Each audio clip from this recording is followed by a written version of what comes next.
La story nostalgie. La story nostalgie. Brice de Passe.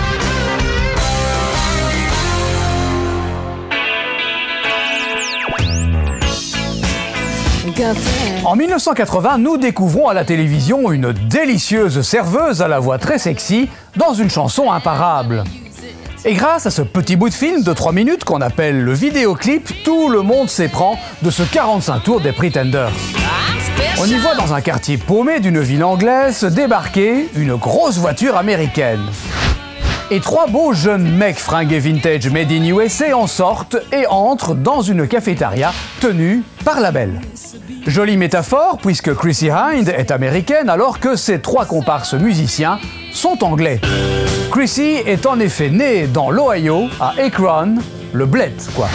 Et même si l'Ohio n'est pas le plus sexy des États américains, comme je viens de vous le dire, Akron est quand même une ville de 200 000 habitants, avec une grande école que Chrissie fréquente.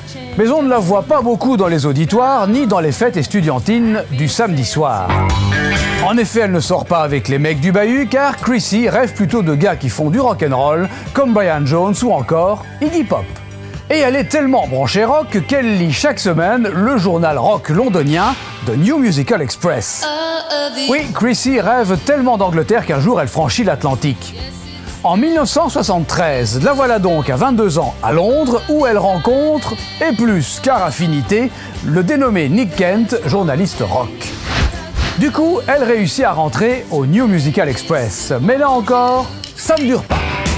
Aussi se retrouve-t-elle à travailler dans des boutiques de fringues. Mais pas n'importe lesquelles, puisqu'il s'agit de celles de 2 stylistes dont on va beaucoup parler, puisqu'ils seront les nippers des punks. Vivienne Westwood et Malcolm McLaren, Mr. Sex Pistols. C'est ainsi que Chrissie Hynde demandera tout d'abord à Sid Vicious, puis à Johnny Rotten de conclure avec elle un mariage bidon afin qu'elle puisse rester en Angleterre. Ayant essuyé un refus des 2 Pistols, Chrissie franchit la Manche et se retrouve à Paris où, franchement, la scène rock, loin d'être excitante, manque encore de reconnaissance des médias. Fin de séjour, faute de permis de travail, Chrissie Hynde est de retour aux États-Unis, un comeback plein d'amertume. Le chemin est encore long, mais vous le savez, les brunes ne comptent pas pour des prunes, elles ont de la suite dans les idées.